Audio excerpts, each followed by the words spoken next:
بسم اللہ الرحمن الرحیم۔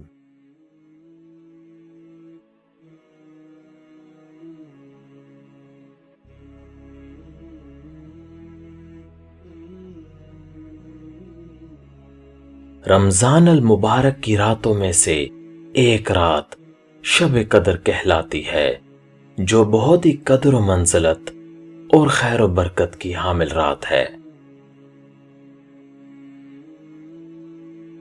نبی کریم صلی اللہ علیہ وآلہ وسلم نے ارشاد فرمایا، یہ مقدس رات اللہ تعالیٰ نے فقط میری امت کو عطا فرمائی ہے، سابقہ امتوں میں سے یہ شرف کسی کو بھی نہیں ملا۔ یہ عظیم نعمت بھی سرکار دو جہاں صلی اللہ علیہ وآلہ وسلم کی غلامی کے صدقے میں امت کو نصیب ہوئی ہے۔ رسول اللہ صلی اللہ علیہ وآلہ وسلم نے ارشاد فرمایا، شب قدر کو رمضان کے آخری عشرے کی طاق راتوں میں تلاش کیا کرو۔ اللہ تعالیٰ کے نزدیک اس ماہ میں ایک ایسی رات ہے جو 1000 راتوں سے افضل اور بہتر ہے۔ شب قدر میں کوئی عمل، صدقہ، نماز اور زکوٰۃ 1000 مہینوں کے اعمال سے افضل و بہتر ہے۔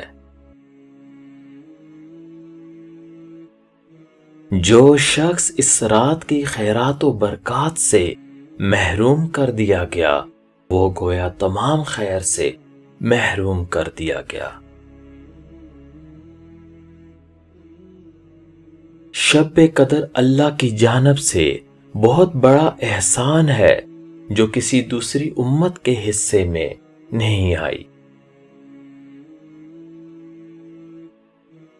رسول اللہ صلی اللہ علیہ وآلہ وسلم نے ارشاد فرمایا، بلا شبہ اللہ تعالیٰ نے لیلۃ القدر میری امت ہی کو عطا کی ہے، ان سے پہلے کسی امت کو یہ نہیں ملی۔ شب قدر معتدل ہوتی ہے، یعنی یہ رات نہ گرم ہوگی نہ ہی ٹھنڈی۔ لیلۃ القدر بڑی بابرکت اور فضیلت و اہمیت والی رات ہے۔ یہ رات انتہائی راحت بخش، صاف، پرسکون اور خاموش ہوتی ہے، نہ زیادہ گرم ہوتی ہے نہ زیادہ ٹھنڈی ہوتی ہے۔ رسول اکرم صلی اللہ علیہ وآلہ وسلم نے ارشاد فرمایا، جس نے شب قدر میں حالت ایمان میں ثواب کی غرض سے قیام کیا، اس کے سابقہ گناہ بخش دیے جاتے ہیں۔